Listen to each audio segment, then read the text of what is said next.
দীর্ঘদিন ধরে liver, kidney, ফুসফুসের সংক্রমণ সহ নানান জটিলতায় ভুগছেন বিএনপি চেয়ারপারসন বেগম খালেদা জিয়া।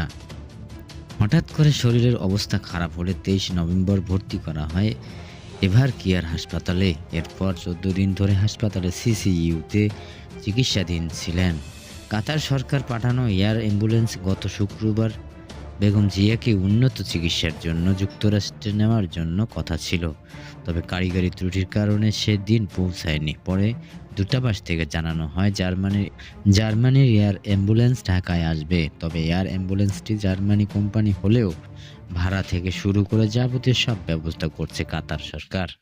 এদিকে শুক্রবার প্রফেসর ডাক্তার কিউ এম মহসিনের তত্ত্বাবধানে বিএনপি চেয়ারপারসনের এন্ডোস্কোপি সম্পন্ন হয়। এন্ডোস্কোপি রিপোর্ট অনুযায়ী তার পাকস্থলীর রক্তক্ষরণ বন্ধ হয়েছে বলে জানিয়েছেন ব্যক্তিগত চিকিৎসক ডাক্তার আল মামুন। রাতে মেডিকেল বোর্ডের বৈঠকে বসার কথা। এমন পরিস্থিতিতে এয়ার অ্যাম্বুলেন্স করে লন্ডনের যাত্রা আবারও পেছানো হয়েছে। বিএনপির দায়িত্বশীল সূত্রে জানা গেছে, বেগম জিয়াকে রোববার নয় মঙ্গলবার অথবা বুধবারে নেওয়া হতে পারে বলে লন্ডনে। তবে এই সব কিছুই নির্ভর করছে তার শারীরিক অবস্থার উপর। শনিবার রাতে মেডিকেল বোর্ডের বৈঠক বসার কথা রয়েছে। বেগম জিয়া বিদেশ চিকিৎসা নেওয়ার বিষয়ে আলোচনা করে সিদ্ধান্ত নেওয়া হবে।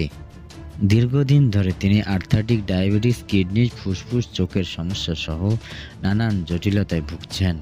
গত বছরে ৫ই আগস্ট গণঅভ্যুত্থানে আওয়ামী লীগ সরকারের পতনের পর খালেদা জিয়া মুক্তি পান।